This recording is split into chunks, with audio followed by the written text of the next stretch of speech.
کیا یہ خوش نصیبی ہے کہ ہم گھر بیٹھے ہوں اور ہمارے بینک میں، ہمارے اکاؤنٹ میں ہر وقت ہمارے لیے پیسے جمع ہوتے رہیں؟ جی نہیں، خوش قسمتی، خوش بختی یہ ہے کہ ہم مر جائیں، ہم قبر میں پہنچ جائیں، لیکن ہمارے آخرت کے بینک میں، ہمارے نیکیوں کے اکاؤنٹ میں مسلسل نیکیاں جمع ہوتی رہیں۔ یہ ہے اصل خوش نصیبی۔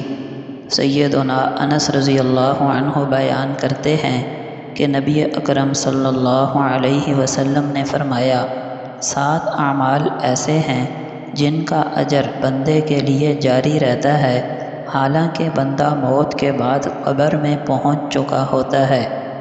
1، جس نے علم سکھایا۔ نمبر 2، نہر جاری کروا دی۔ نمبر 3، کنواں کھود دیا۔ نمبر 4، درخت لگا دیا۔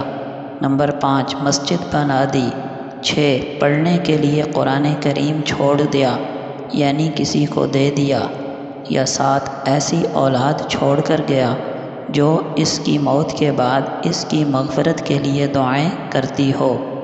جب آپ اپنے بچوں کی دینی تربیت کرتے ہیں، انہیں مساجد سے، علماء سے جوڑتے ہیں، تو در حقیقت ان کے ساتھ ساتھ اپنا بھی فائدہ کر رہے ہوتے ہیں۔ ابو ہریرہ رضی اللہ عنہ فرماتے ہیں کہ نبی اکرم صلی اللہ علیہ وسلم نے فرمایا، روز قیامت آدمی دیکھے گا کہ اس کا ایک درجہ بلند ہو گیا۔ وہ پوچھے گا، اے پروردگار، یہ کیسے ہوا؟ اللہ فرمائے گا، تیری اولاد تیرے لیے مغفرت کی دعائیں کیا کرتی تھی، یہ ان دعاؤں کی وجہ سے ہوا۔ آپ صلی اللہ علیہ وسلم نے فرمایا، مظلوم کی بد دعا سے بچو، کیونکہ اس کے اور اللہ کے درمیان کوئی پردہ نہیں ہوتا۔ صحیح بخاری۔ نبی اکرم صلی اللہ علیہ وسلم نے فرمایا، جس کے دل میں ذرا برابر بھی تکبر ہوگا وہ جنت میں نہیں جائے گا۔ ترمذی۔